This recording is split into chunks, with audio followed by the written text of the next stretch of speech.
no jogo de ida da final da Copa do Brasil, o Vasco é melhor, mas não consegue sair com a vitória de Itaquera. E depois da vinheta eu te conto os detalhes desse jogo.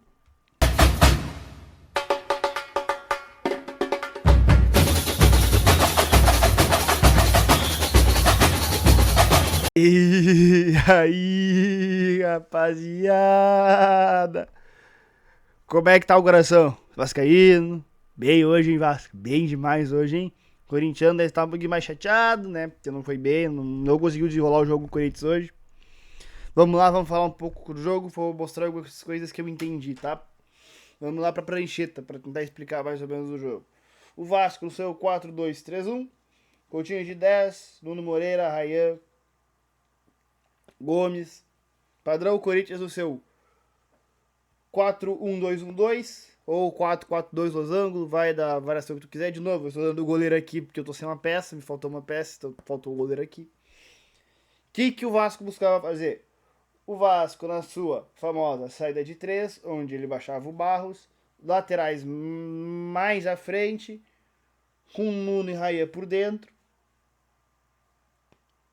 tentando fazer uma superioridade nesse primeiro momento contra um 4, contra dois atacantes do Corinthians. O Corinthians que buscava sempre pressionar o Vasco num 4-3, um 4-1-3-2, né? Sempre buscando esse jogador na sobra, que por muitas vezes era o José Martínez, que era o jogador mais da sobra, Garro, Bidon e esqueci o outro nome do outro jogador. Sempre buscando isso aqui, sempre buscando a pressão. O lado que o Vasco resolvesse sair é o lado do Corinthians ia pressionar. Deu certo? Não muito. O Corinthians não conseguiu fazer essa pressão, o Vasco tinha saída.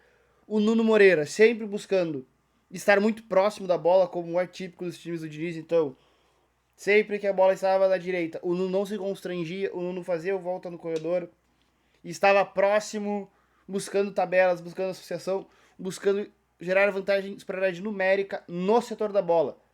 Né? O Nuno Moreira é muito mais móvel, o Gomes já um pouco mais preso, um pouco mais fixo aqui, não ia tanto buscar, por mais que tivesse movimentos de ir para dentro, não se mexia tanto quanto o Nuno. Já o Nuno bem mais móvel, buscando mais jogo, buscando essa superioridade que conseguia desafogar o Vasco de certa maneira e fazer o Vasco progredir em campo também muito por causa do Barros, gerando muito passe progressivo. Os três aqui dessa linha muito bem, tanto o Cuesta quanto o Barros, quanto o Robert Renan. Já o Corinthians, quando tinha a posse e queria sair jogando, ele fazia uma saída de 3 também, mas em 3 mais 1. Ele botava, muitas vezes, dois atrás mais altos, baixava um dos volantes também, ou às vezes podia ser isso aqui, no primeiro tempo alguns momentos foi isso aqui, né?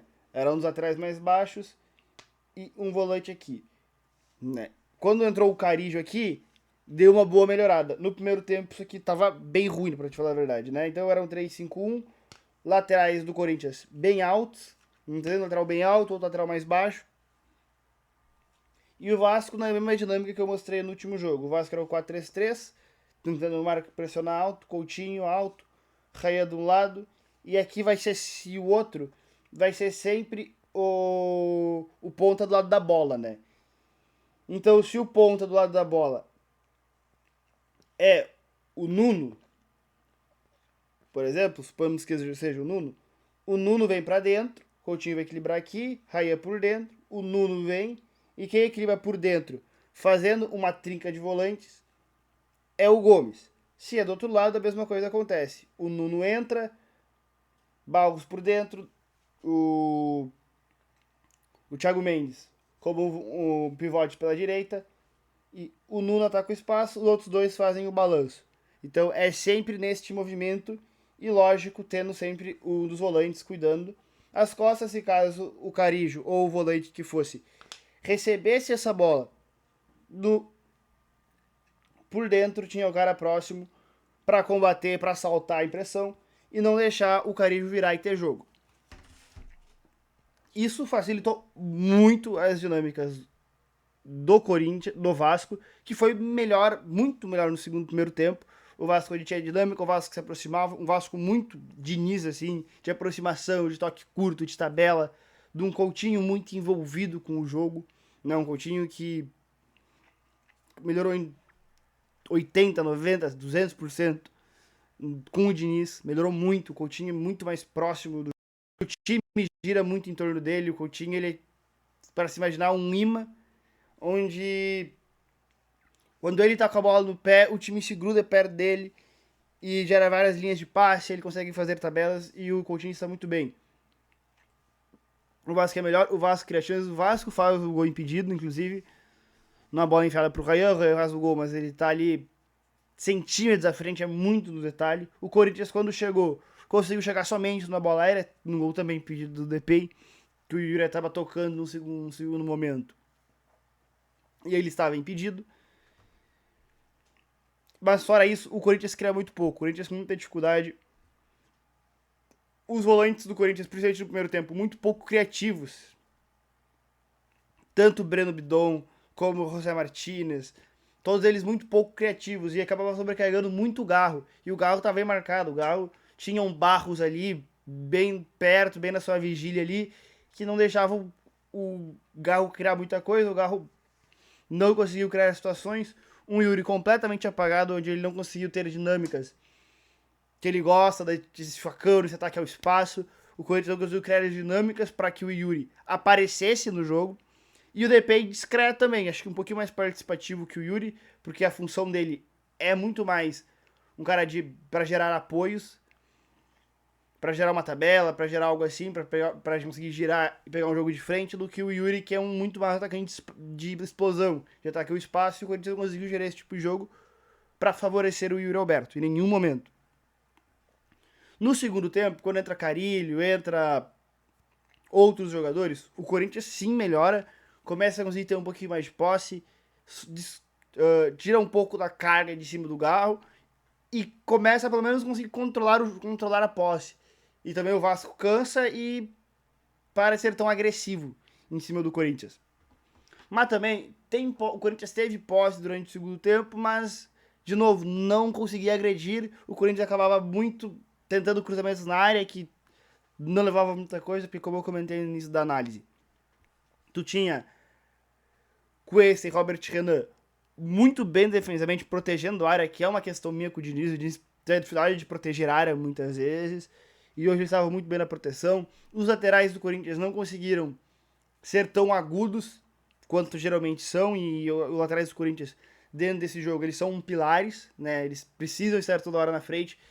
Eles que fazem esse corredor acontecer, não é... O Corinthians não tem pontas, então quem faz esse corredor muitas vezes, 90% das vezes é os laterais, e o Corinthians não teve tanto esse apoio. Também acho que por um medo, porque do lado do tinha o Paulo Henrique, então o Bidon, acho que ele deu uma equilibrada do não vou subir tanto, porque nas minhas costas vai ter Nuno e Paulo Henrique, do outro lado vai ter um Pumita e um Ryan, ou invertido, também essa lógica, o Gomes. Então eu acho que os laterais do Corinthians também se sentiram inibidos pela dupla do Corinthians, né? Que querendo ou não sempre ser atacado 2 contra 1. Do outro lado, então eu acho os laterais do Corinthians muito mais tímidos. Assim, pro jogo da volta, eu acho que tá aberto. Acho que o Vasco, se tava, ele era um pouquinho menos, o Corinthians era levemente favorito antes do jogo começar. Com esse empate Itaquera, eu acho que tá ali 55 a 45 agora pro Vasco. Acho que o Vasco está levemente favorito, vai jogar no Maracanã, todos os ingressos esgotados já, o Vasco na puta festa. Acho que o Vasco está levemente favorito, joga por resultado simples para ser campeão. E antes de qualquer resultado, eu quero dar parabéns ao Vasco e ao Pedrinho, porque o Vasco, assim, ele é certeiro no mercado, assim. O Vasco, ele é um ano extremamente bagunçado no todo, só que no meio do ano ele vai lá e acerta o time. Ele traz um ponta de 1 para 1, que é o Gomes, o Andrés Gomes, que é muito bom. Ele acerta no mercado trazendo esse cara, que era uma necessidade do Vasco. Ele reencontra o Barros, que era do clube, ele foi pra lá e pra cá, encontra o Barros. Acha o Thiago Mendes, que não começa bem, mas cresce no fim da temporada. Então ele achou a dupla de volante. Consegue finalmente, o Vasco, depois de alguns anos, ter uma dupla de zaga sólida e tranquila. e que consegue entregar aquilo que o Diniz pede, que é uma saída muito qualificada e são zagueiros com coragem para construir. Que o Vasco poderia ter zagueiros bons, mas que faltava coragem de construir muitas vezes. E o Vasco vai no mercado e consegue dar 2 tiros muito certeiros, que é o Cuesta e o Robert Renan. Então o Vasco, assim, ele fez uma puta janela de meio de ano, uma puta janela, que tirou o Vasco do time que provavelmente ia brigar até o último segundo para não cair, para um time que, beleza, no final ali teve uma queda de desempenho que o torcedor do Vasco começou a olhar com medo ali, que nas últimas 3 rodadas tivesse um monte de merda. O Vasco poderia correr risco, mas que no final não correu risco nenhum e terminou numa zona equilibrada do campeonato e está na final da Copa do Brasil agora a uma vitória de ser campeão. Então, assim, baita acerto da diretoria do Vasco, que até onde eu sei, tá acertando as contas do clube, tá tentando acertar as contas do clube, e ainda assim vai conseguir um baita título, e eu não sei se o Rio de Janeiro tem capacidade para receber um Vasco campeão. O Corinthians, cara, o Corinthians também, dentro dessas limitações, faz um ano, mas o Corinthians é muito mais bagunçado que o Vasco, também, estruturalmente, tudo é muito mais bagunçado que o Vasco hoje, politicamente. Tem mais time? Tem, eu acho que o Corinthians tem totais condições de ser campeão do Maracanã, tá? Não acho que, nossa, é uma epopeia pra ganhar do Vasco no Maracanã, não acho. O Corinthians o todo, se tu pegar o papel, tem mais time que o Vasco, mas a questão é que o time precisa funcionar. E hoje não funcionou em nenhum momento o time do Corinthians. O Corinthians, o que ele pensou pro jogo, em nenhum momento ele conseguiu colocar em prática. Então, pro jogo de volta, o Vasco, o Corinthians vai precisar achar o jeito de passar pela boa ideia formada pelo Fernando Diniz. Beleza? Deixa o like, se inscreve, tamo junto.